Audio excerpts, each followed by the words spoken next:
Before I start, take a second to subscribe, leave a like, and tell me in the comments where you're watching from.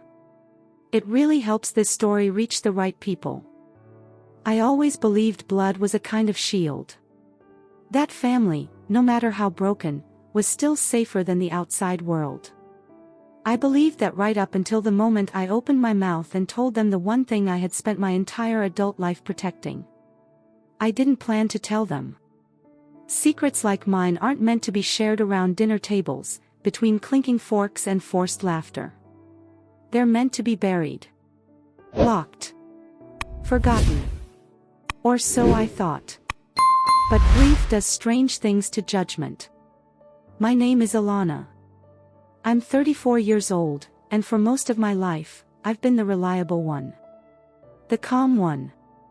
The daughter who didn't cause trouble, the sister who smoothed things over, the woman who handled everything quietly so no one else had to. That night, my family was gathered in my mother's living room because my uncle had just died. Natural causes, they said. Peaceful. Nothing about death ever feels peaceful to me. The room smelled like old perfume and fried food. The kind of smell that clings to your clothes long after you leave. My mother sat in her usual chair, hands folded tight, eyes dry in a way that scared me more than tears would have. My brother paced. My aunt whispered prayers under her breath like she was afraid God might overhear her doubts. And me? I felt something cracking open inside my chest. Grief peeled me raw. It stripped away the layers I used to keep myself contained. And when my mother asked, softly, almost absent-mindedly, "Is there anything you want to tell us? Anything you've been carrying alone?" I heard myself speak before I could stop it. "I never told you how I paid for law school." The room went still. I felt every eye on me, heavy and expectant. My brother frowned. My aunt tilted her head. My mother finally looked up. I should have laughed it off. Should have changed the subject. Should have swallowed the words. Instead, I told them. I told them about the money. About the man who helped me when scholarships dried up and banks said no. About the agreement that was never written down, never spoken of again, never meant to see daylight. I didn't tell them every detail. I still protected parts of myself. But it was enough. Enough for the air to change. Enough for silence to stretch too long. Enough for my brother to ask, "Why are you telling us this now?" I didn't have an answer that made sense. I only knew I was tired of holding it alone. My mother didn't yell. She didn't cry. She just said, "You should have trusted us sooner." That sentence felt like a judgment disguised as love. I went home that night feeling lighter and exposed at the same time, like I'd stepped outside without skin. Still, I believed I'd done the right thing. That honesty, finally, would bring relief. The first message came 3 days later. Unknown number. No greeting. Just one sentence. "They know." I stared at my phone, my stomach tightening, my mind racing through every possibility. Then another message followed. "And they're not happy." That's when I realized something terrible.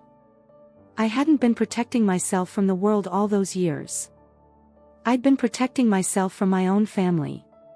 If this is already pulling you in, don't forget to like and subscribe, because what comes next is where everything starts to unravel. I didn't reply to the message. I told myself it was a prank. A coincidence.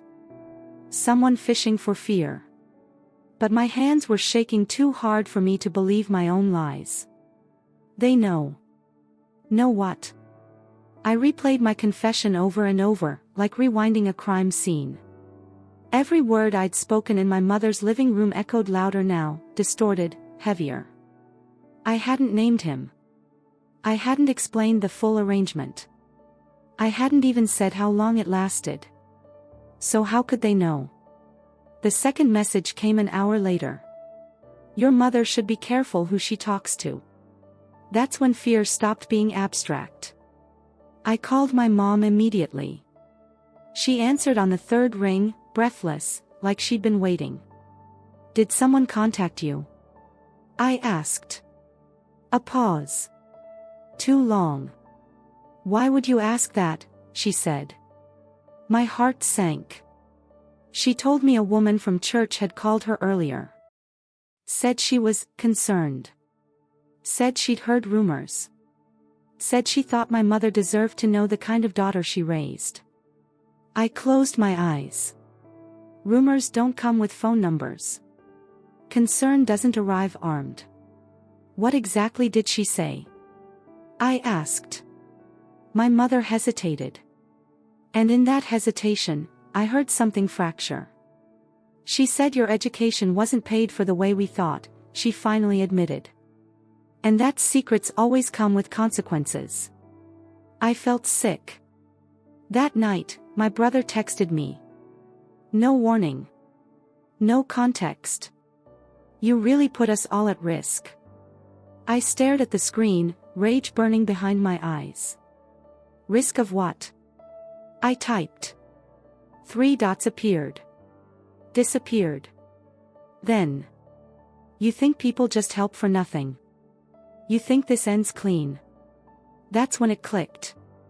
This wasn't about my past anymore. It was about leverage. The next morning, an envelope was taped to my apartment door. No stamp. No return address. Inside was a photocopy of a contract I didn't remember signing, but recognized immediately. The language was vague, deliberately so. The kind of document designed to trap, not protect. On the last page, someone had written in red ink. You broke the silence first. My phone buzzed again. Unknown number. Same as before. Families talk, the message read. And now you owe more than gratitude. If you're feeling that knot in your stomach right now, you're not alone. Stay with me, and if you haven't liked the video yet, now's the time. It helps this story reach the people who understand what it means to be cornered by the ones who share your last name. Because the next part. That's when I realize the threats aren't coming from strangers. They're coming from inside my bloodline. I didn't sleep that night. Every sound in my apartment felt amplified, pipes knocking, footsteps in the hallway, the soft buzz of my phone as if it might light up again just to remind me I wasn't alone anymore. I kept the envelope on my kitchen table, face down, like it could still see me if I looked at it too long.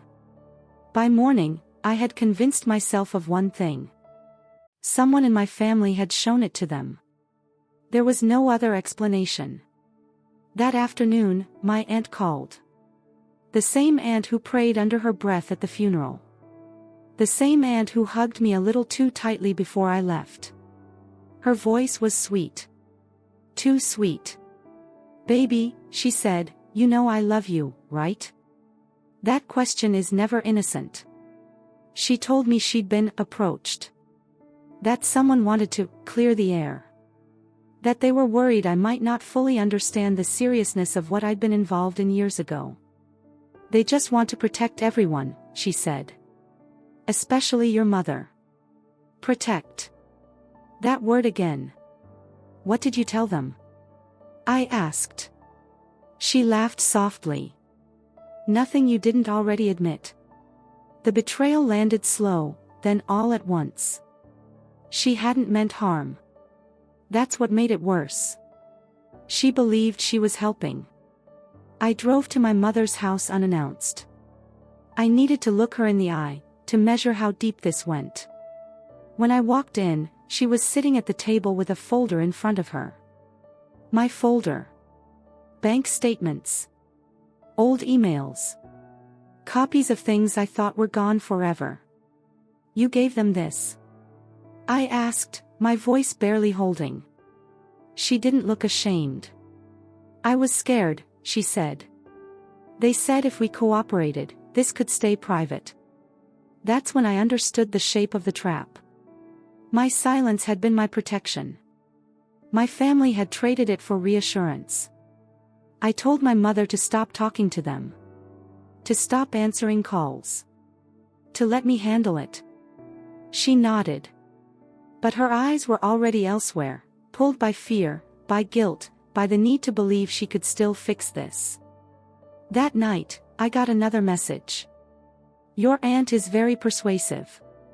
My chest tightened. Then another. Your mother worries too much. I threw my phone across the room. If you've ever realized too late that love can be weaponized, you know the kind of panic that sinks in quietly. If this is hitting close to home, like the video now, it helps more than you think. Because in the next part, I stop reacting. And I start remembering something they clearly forgot. I wasn't powerless when this started. And I'm definitely not powerless now. Fear makes you small if you let it. That's what they were counting on. They thought the version of me who needed help to survive law school was the only version that existed. They forgot the years that came after. The courtroom. The negotiations. The way I learned to read intent before words ever landed.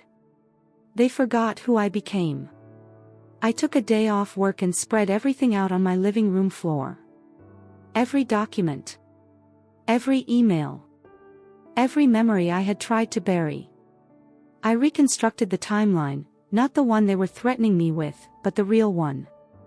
And in the gaps, I found them. That the agreement wasn't as airtight as they wanted me to believe. The money had been framed as a loan. No repayment schedule. No interest. No coercion clause written clearly enough to survive scrutiny. What they had relied on wasn't legality. It was shame. That's when I made my first call. Not to my family. Not to them.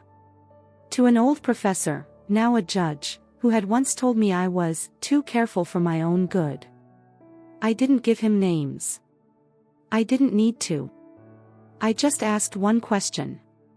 If someone threatens exposure to control behavior, what do you call that? His answer was calm. Precise. Extortion. The words settled into my bones. That evening, my brother showed up at my apartment. Uninvited. Angry. Afraid. They're asking questions at my job, he said. Do you know how this looks? I laughed. Not because it was funny, but because something inside me snapped into focus. This looks like consequences, I said. He stepped closer, lowering his voice. You need to fix this. Say whatever you have to say. Do whatever they want. There it was.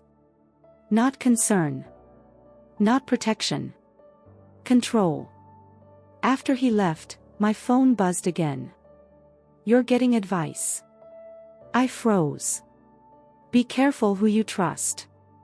That's when I realized something else. They weren't just watching me. They were watching my family too. If this tension is tightening around you right now, don't forget to like and subscribe. This story is only halfway through, and the next part is where the balance finally starts to shift. Because in part 5, I stopped letting them set the terms. I stopped answering unknown numbers. That alone shifted something. Silence, when it's chosen, is not weakness. It's strategy. Instead of responding, I started documenting. Screenshots. Call logs. Dates. Times. Patterns. I built a file so clean and chronological it felt almost surgical. Every message they sent revealed more than they realized, what they knew, when they learned it, and who fed it to them. And the names kept repeating. My aunt. My brother. My mother, less often, but still enough. Not malicious. Predictable. That hurt more than anger ever could. I requested my full financial records from the university. Not summaries. Originals. The kind of paperwork people assume no one will ever dig up. Buried in the transactions was the detail they never expected me to question. The money hadn't come from him directly.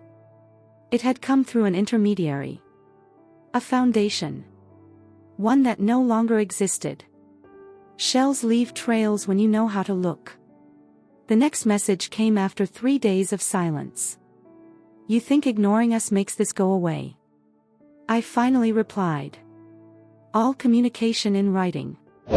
Any further contact outside this channel will be documented. 3 dots appeared. Then vanished. 10 minutes later, my mother called me crying.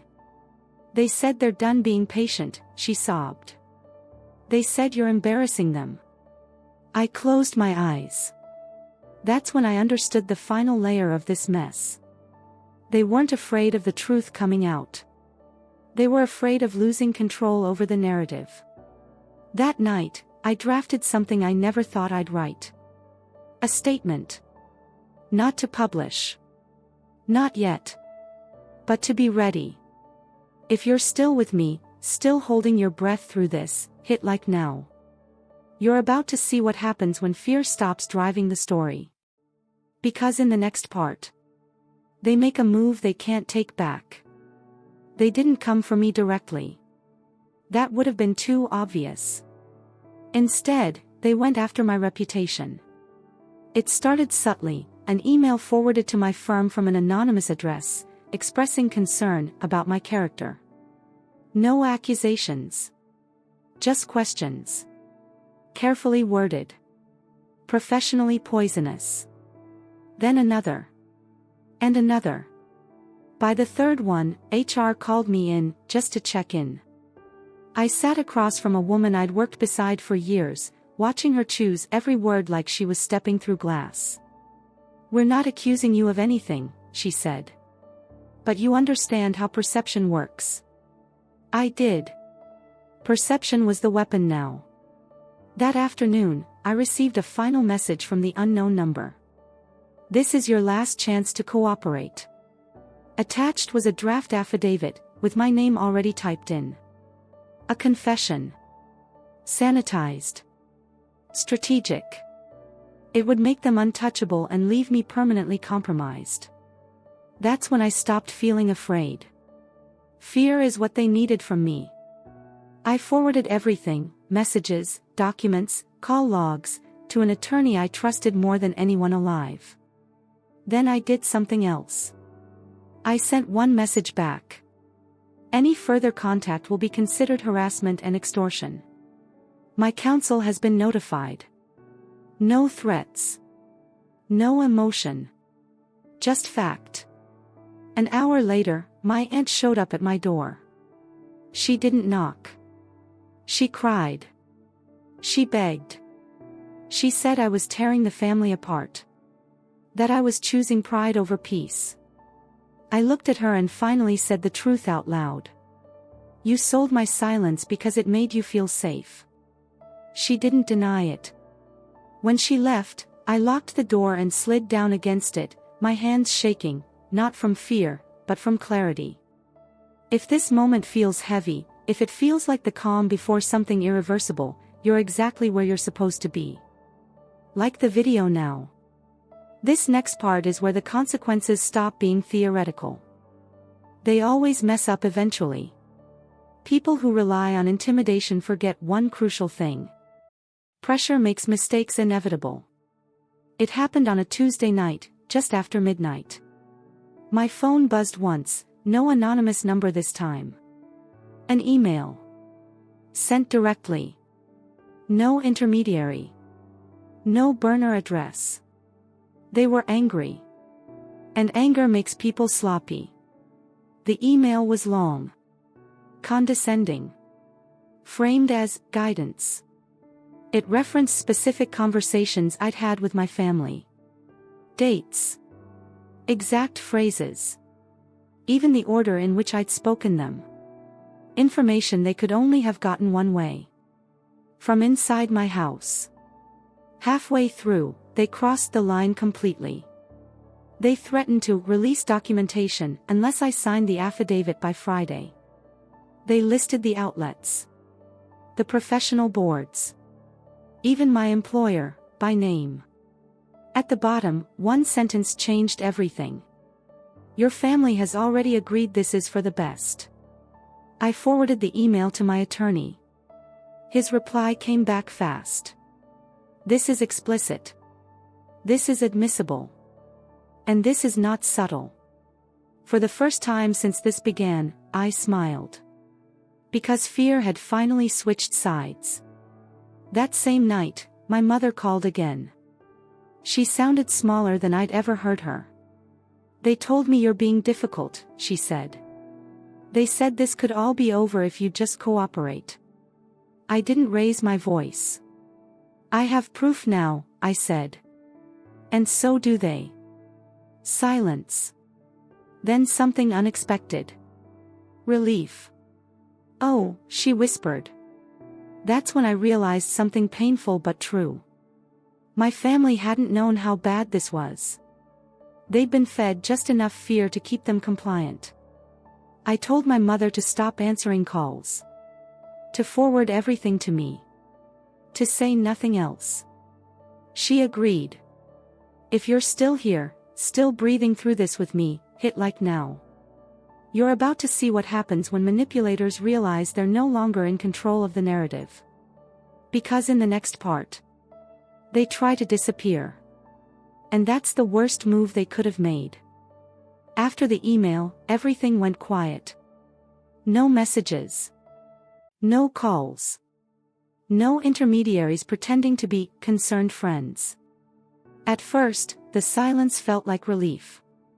Then I recognized it for what it was. Retreat. People don't disappear when they're innocent. They disappear when they realize they've said too much. My attorney filed notices the next morning, formal, precise, unignorable. Requests for preservation of records. Cease and desist letters. The kind that don't threaten loudly but imply consequences that echo. 2 came back undeliverable. The foundation. Gone. The listed office address. Vacant. Shells collapse fast when light hits them. That's when my brother showed up again.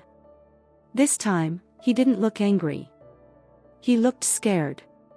They're not answering me, he said. They said they'd handle everything. I studied him for a long moment. You were never protected, I told him. You were useful. He sank into my chair like the truth had finally reached his bones. That night, I drafted the final version of my statement. Not defensive. Not apologetic. Just factual. A timeline of events, supported by documents, ready to exist whether anyone liked it or not. I didn't release it. Not yet. Because I wanted them to understand something first. The next morning, I received a single message. New number. Different area code. We need to talk. I smiled. If you're still with me, this is the moment to like and subscribe. What comes next isn't about revenge. It's about closure on my terms. I didn't go alone. That was the first boundary. We met in a quiet conference room downtown, glass walls, neutral tones, no shadows to disappear into. My attorney sat beside me, calm and unreadable. Across the table were 2 people I'd never seen before. Not the man who helped me years ago. His cleanup crew. They spoke carefully, like every sentence had been rehearsed and revised. They said there had been misunderstandings. That certain individuals had acted without authorization. That the pressure on my family had been regrettable. I let them finish. Then I slid the email across the table. The room changed. I watched them recognize their own words in print, the threat, the leverage, the assumption that I would fold quietly. One of them cleared his throat. We'd like to resolve this privately, he said. I smiled, not kindly. You already made it public, I replied. Just not on paper you controlled. They offered a settlement. Money. Silence. A mutual non-disclosure agreement that would erase the last 6 months like they'd never happened. I shook my head. I'm not here to disappear, I said. I'm here to close the file. My attorney leaned in and spoke for the first time. If this proceeds, he said, we're prepared to demonstrate extortion, coordinated harassment, and third-party coercion. We have documentation. Witnesses. Timelines. The meeting ended quickly after that. No handshake. No agreement. Just distance. Outside, the air felt different. Cleaner. Like I could finally breathe without checking over my shoulder. That night, I sent one final message to my family. This ends now. I'm handling it. You don't need to protect me anymore. My mother replied with a single word. Thank you. If you're still here, still holding the weight of this story with me, hit like now. The next part isn't loud. It's final. I didn't publish the statement. Not because I was afraid. Not because they asked me not to. But because power isn't always about exposure. Sometimes, it's about restraint. The weeks that followed were quiet in a way that felt earned. My attorney confirmed what I already sensed, the pressure had worked. Their attempts to control the narrative collapsed under the weight of documentation they couldn't erase. No more emails. No more intermediaries. No more concerned voices calling my family. They didn't apologize. People like that rarely do. Instead, they retreated permanently, cutting losses, sealing files, pretending I'd never existed. And I let them. At work, nothing else came of the anonymous messages. HR closed the inquiry. My name stayed clean. Not because I begged, but because truth, when it's organized, is heavy. My family changed. Not all at once. Not perfectly. My brother stopped trying to manage me. My aunt stopped offering advice disguised as guilt. And my mother learned something I wish she'd known earlier. That loving me didn't mean controlling my silence. One night, months later, I sat alone in my apartment and opened the envelope one last time. The photocopied contract. The red ink. The words meant to scare me into obedience. You broke the silence first. They were wrong. I didn't break it. I chose when to end it. If this story resonated with you, if you've ever realized too late that trust can be weaponized, leave a like. Let the algorithm know these stories matter. And if you're new here, subscribe. There are more truths like this waiting to be told. Because survival isn't always loud. Sometimes, it's quiet. Measured. And permanent.